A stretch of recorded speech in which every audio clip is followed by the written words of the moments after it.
আপনাদের আমলনামাও আছে, সবার আমলনামা নিয়েই আজকে হাজির হয়েছি। চাঁদাবাজির অভিযোগে ছাত্রদল নেতা কারাগারে।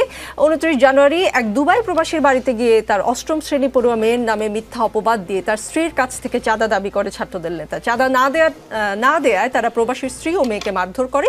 এ সময় ঘরে থাকা আসবাবপত্র ভাঙচুর করে প্রবাসীর প্রায় 30,000 টাকা ক্ষতি করে। পরে স্থানীয়রা এগিয়ে আসলে আলামিন ও তার সহযোগীরা বিভিন্ন প্রকার ভয়ভীতি প্রদর্শন করে চলে যায়। এই ঘটনায় প্রবাসী স্ত্রী সেনাবাহিনীকে অভিযোগ ও থানায় একটি চাঁদাবাজির মামলা দায়ের করেন।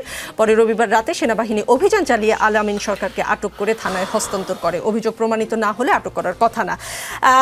10 জানুয়ারির খবর, ওসি পরিচয়ে চাঁদাবাজির অভিযোগে ছাত্রদল নেতাকে মারধরের পর পুলিশে সোপর্দ। পুলিশের ভয় দেখিয়ে চাঁদা আদায়ের অভিযোগ রাবি ছাত্রদল নেতার বিরুদ্ধে। এটা 12 ডিসেম্বরের খবর। রড ও স্ট্যাম্প দিয়ে মারধর ও পুলিশের হাতে তুলে দেওয়ার ভয় দেখিয়ে ছাত্রলীগের সাবেক নেতার কাছ থেকে চাঁদা আদায়ের অভিযোগ উঠেছে রাজশাহী বিশ্ববিদ্যালয়ে শাখা ছাত্রদলের নেতাকর্মীর বিরুদ্ধে। আরও আছে, অপেক্ষা করেন।